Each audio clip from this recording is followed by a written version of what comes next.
കത്തിക്കരിഞ്ഞില്ല. വന്നയാൾക്ക് ചായ എടുക്കാൻ പോയപ്പോഴാണ് ഈ കൃത്യം നടന്നിട്ടുള്ളത്.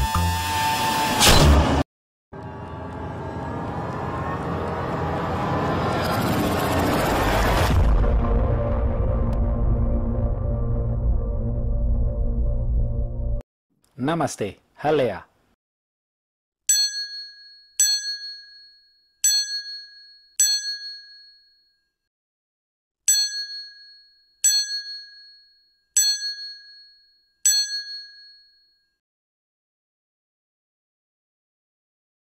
Halo Movie Rangers, apa kabar kalian semua? Semoga kalian semua selalu diberkahi dalam segala hal.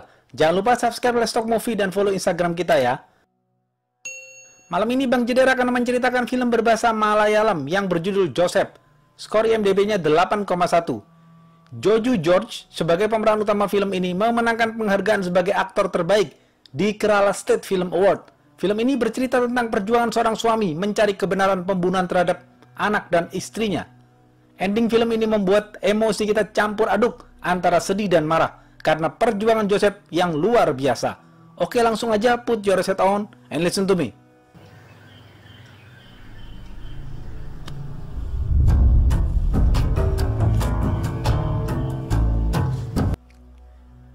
Pemeran-pemeran film ini ada Joseph sebagai pemeran utama, Diana adalah anak Joseph yang sudah meninggal, Stella adalah ibu kandung Diana sekaligus mantan istri Joseph, Peter adalah suami Stella, Sudi adalah sahabat Joseph yang bekerja di cyber cell.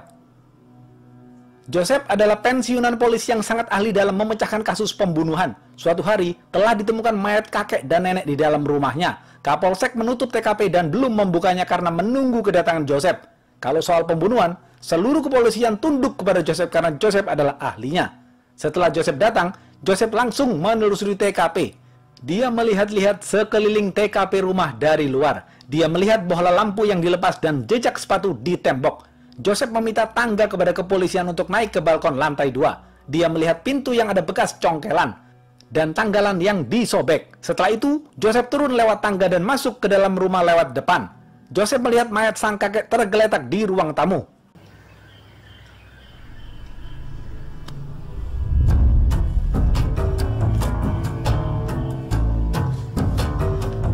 Joseph melihat ada segelas teh susu hangat, keripik di meja tamu, dan halaman majalah foto gadis yang terbuka. Kemudian Joseph menelusuri ruang tengah. Di sana ada mayat sang nenek yang tergeletak di lantai.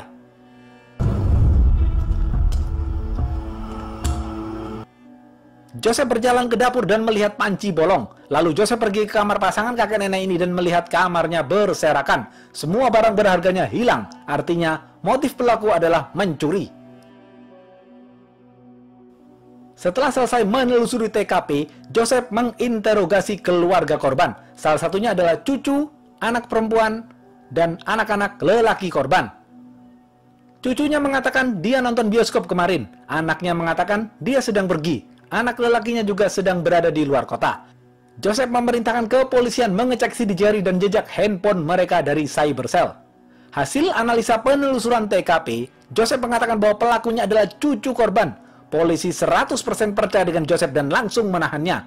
Kapolsek bertanya, "Joseph, kenapa kau bisa yakin dia pelakunya?"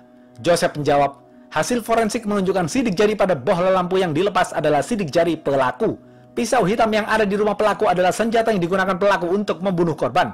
Sobekan kalender yang pelaku sobek berasal dari kalender di rumah pelaku. Pelaku memanjat ke balkon lantai 2. Hanya orang muda yang sehat bugar yang bisa melakukan itu. Dia mencongkel pintu di bagian gagang. Karena gagal membuka pintu, dia turun ke bawah. Saat turun, dia menyandarkan sepatunya ke tembok. Setelah itu, dia masuk lewat pintu depan seakan-akan bertamu seperti biasa. Dia duduk di sofa bersama korban. Dia makan keripik sambil melihat majalah foto-foto gadis. Saat nenek membuatkan teh susu untuknya di dapur, pelaku membacok kakek di ruang tamu. Sang nenek keluar mendengar suara kakek langsung dibacok juga oleh pelaku di ruang tengah. Setelah membunuh kedua korban, pelaku merampok semua barang-barang berharga milik korban, kemudian pergi.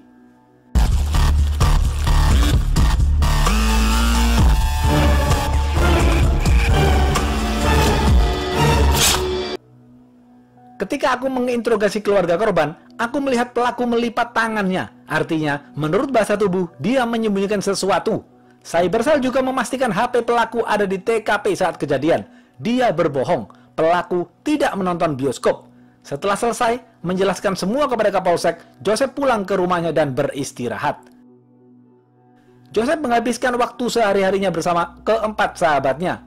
3 di antaranya adalah pensiunan polisi, 1 adalah engineer cyber cell bernama Sudi. Stella, mantan istri Joseph, sedang berangkat ke gereja. Di tengah perjalanan,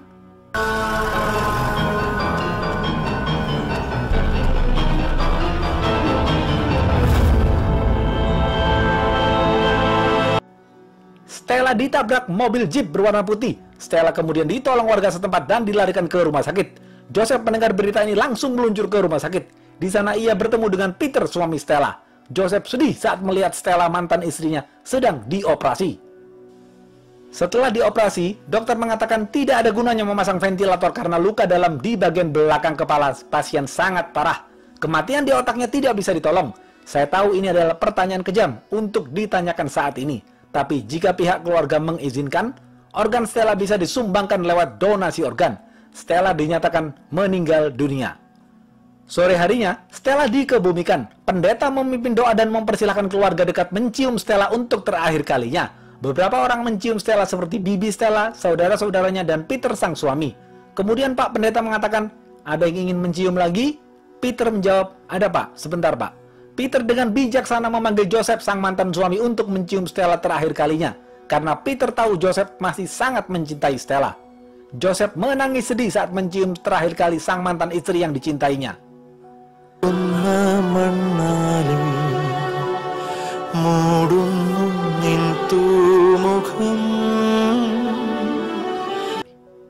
Stella dikubur tepat di sebelah anaknya, Diana. Joseph curiga kenapa anak dan mantan istrinya kecelakaan di tempat yang sama saat berangkat ke gereja. Joseph pergi ke kantor polisi untuk minta laporan kronologi kecelakaan mantan istrinya. Polisi mengatakan Stella ditabrak mobil jeep berwarna putih. Motornya tergelincir dan menabrak batu. Ada 2 luka di tubuh Stella, yaitu di siku kiri dan dahi kirinya. Tapi penyebab kematiannya adalah luka dalam di bagian belakang kepala. Setelah itu, Joseph pergi ke TKP Stella kecelakaan. Joseph bertemu dengan saksi seorang bapak penjaga warkop di dekat TKP. Joseph bertanya posisi Stella saat kecelakaan. Bapak itu mengatakan posisi Stella terlentang dan ada luka di siku kiri dan dahi kirinya. Sama persis dengan kronologi yang dikatakan versi polisi. Setelah melakukan penelusuran TKP, Joseph berkesimpulan, സ്റ്റെല്ലയുടെ മരണം ഒരു ആക്സിഡന്റ് അല്ല, അതൊരു കൊലപാതകം. Stella meninggal bukan karena kecelakaan, tapi dibunuh. Ceder. Joseph dan sahabat-sahabatnya mulai melakukan penyelidikan. Joseph menginterogasi saksi. Hasilnya, pengemudi mobil jeep putih yang menabrak Stella berjumlah 2 orang. Setelah menabrak, orang yang di sisi penumpang menoleh ke belakang, sedangkan supir tidak menoleh. Kemudian, ada mobil Ford hitam lewat. Di dalam mobil itu ada 2 orang, sebut saja Mr. X dan Mrs. Y. Mereka menolong dan membawa Stella ke rumah sakit. Mrs. Y terlihat menelepon seseorang saat di dalam mobil. Saksi mencatat nomor plat mobil Ford hitam yang membawa Stella. Joseph telepon Sudi untuk mengecek plat nomor mobil itu. Setelah dicek, ternyata plat nomor mobil itu palsu. Joseph memanggil Sudi untuk datang ke TKP dan melakukan mobile dumping. Sahabat-sahabat Joseph bertanya, apa yang membuat kau yakin Joseph bahwa ini adalah pembunuhan? Joseph menjawab, kecelakaan Stella disengaja tapi tidak bermaksud membunuh. Karena jika mereka ingin membunuh dengan menabrak, mereka bisa saja menabrak motor Stella dengan truk ke dalam jurang. Mudah saja. Sahabat Joseph bertanya lagi, lalu kenapa dia menabraknya di sini yang jelas-jelas ada saksi? Joseph menjawab, pelaku membutuhkan saksi karena jika ada saksi, polisi akan mendaftarkan ini sebagai kasus kecelakaan. Setelah ditabrak, Stella terluka di siku dan dahi kirinya. Itu bukan luka yang serius. Menurut laporan otopsi, penyebab kematian Stella adalah luka dalam di bagian belakang kepala. Dan luka itu tidak terjadi di TKP. Luka itu terjadi di tempat lain. Saksi juga mengatakan kalau pengemudi jeep putih yang menabrak Stella tidak menoleh ke belakang. Kalau itu memang murni tabrakan, pasti pengemudinya menoleh ke belakang. Yang menoleh penumpang di sampingnya. Artinya, dia ingin mengkonfirmasi sudah berhasil menabrak Stella. Mr. X dan Mrs. Y datang dengan mobil Ford hitam dan membawa Stella. Mr. X dan Mrs. Y yang membawa itu terlibat dalam pembunuhan ini. Kalau Mr. X dan Mrs. Y memang orang baik, setelah mereka antar Stella ke rumah sakit, mereka pasti memberi alamat mereka. Tapi ternyata tidak, mereka langsung kabur. Plat nomor mobil mereka pun juga palsu. Joseph dan sahabatnya pergi ke rumah Peter. Setelah Joseph melakukan pemeriksaan dan interogasi kepada Peter, tidak ada hal yang mencurigakan. Sore harinya, Joseph dan sahabatnya kembali ke TKP dan melakukan mobile dumping bersama Sudi. Sudi telepon temannya di kantor pusat BSNL menggunakan SIM BSNL. Nanti, temannya akan mencatat GPS nomor Sudi di TKP kejadian. Temannya di BSNL akan mencari nomor telepon yang melakukan panggilan di hari dan jam tepat kecelakaan Stella terjadi. Dari sana, Sudi bisa tahu nomor Mrs. Y karena Mrs. Y melakukan panggilan saat membawa Stella. Setelah melakukan mobile dumping, polisi dibantu saksi mengabar sketsa wajah Mr. X. Joseph akhirnya mendapatkan sketsa wajah Mr. X yang membawa Stella ke rumah sakit dengan Ford hitam.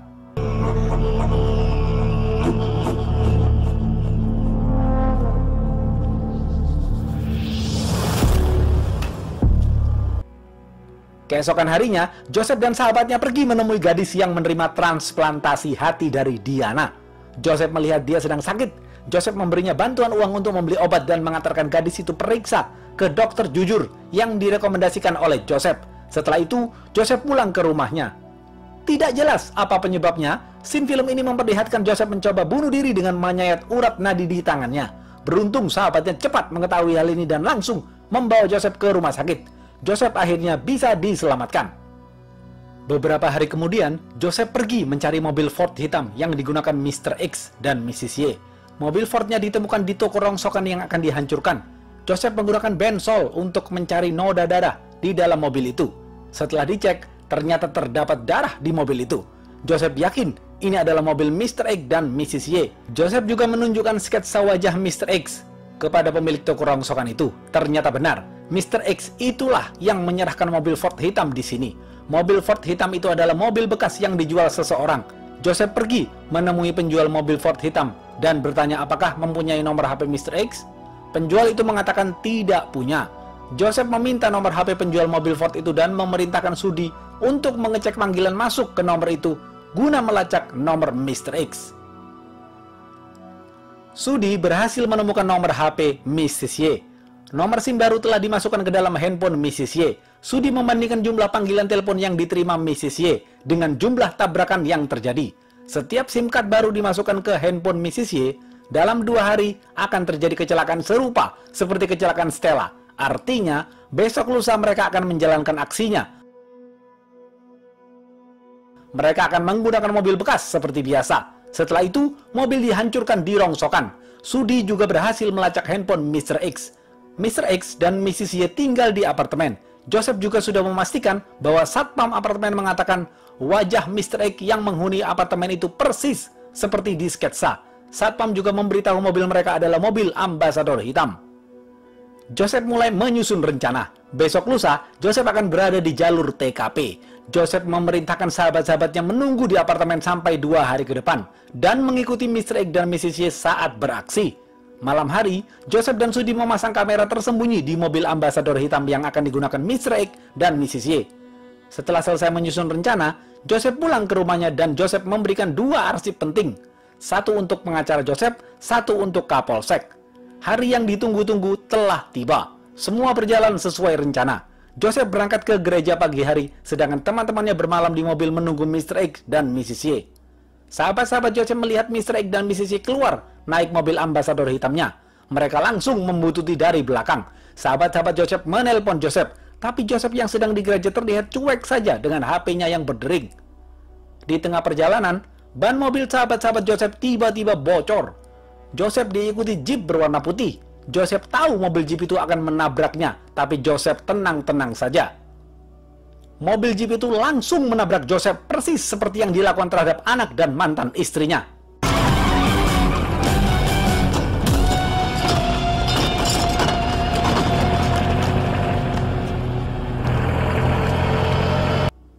Tak lama kemudian, mobil ambasador hitam itu datang. Warga sekitar membantu mengangkat Joseph ke dalam mobil ambasador hitam itu. Di tengah perjalanan menuju rumah sakit, Joseph dipukul menggunakan palu di bagian belakang kepala.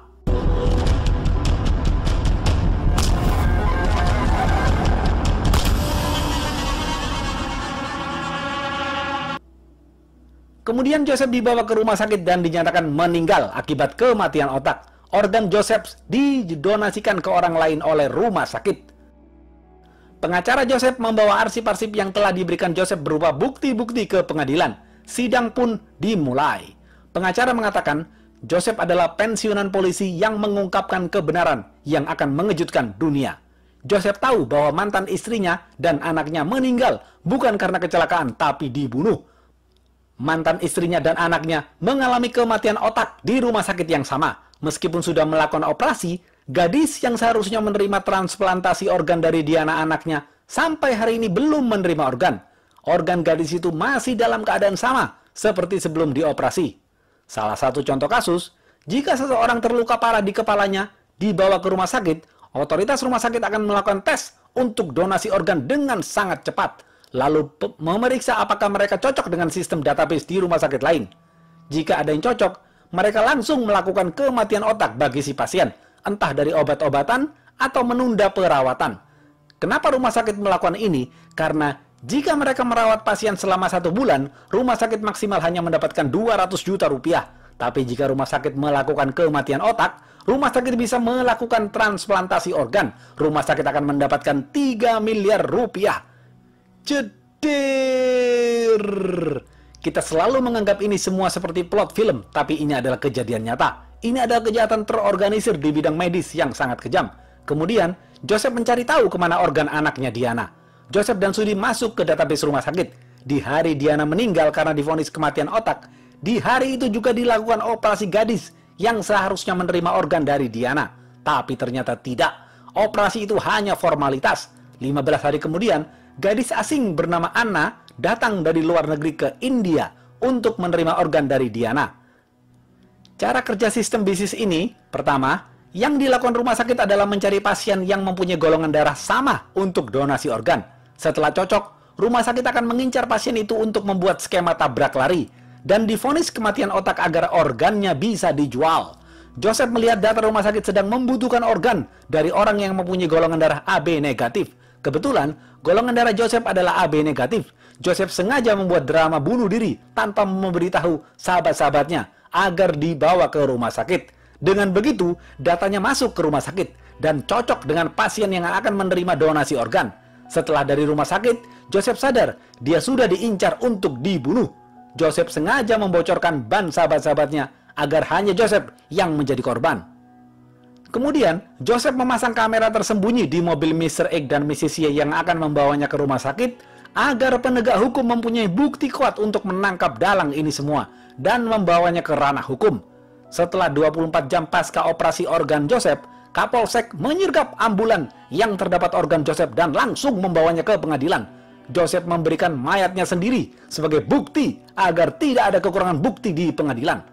Seseorang yang seharusnya menerima organ Joseph sampai sekarang belum menerima. Organ Joseph juga dijual ke orang asing. Setelah memaparkan bukti yang jelas, pengacara keluar ruangan sambil menangis haru karena perjuangan Joseph yang rela mati demi mengungkapkan kebenaran. Setelah sidang selesai, para sahabatnya melayat ke kuburan Joseph, Stella, dan Diana. നിനക്കായൊരിക്കൽ നീയുള്ള ലോകങ്ങളിൽ. Habis. Apa pesan dari film ini? Pelaku adalah orang-orang pintar secara akademik, tapi mempunyai hati yang busuk sampai tega menjadikan organ manusia sebagai ladang bisnis.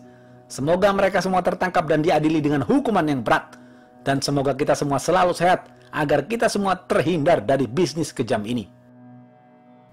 Oke, segitu aja video kali ini. Jangan lupa like, comment, and subscribe ya. Stay watching and see you.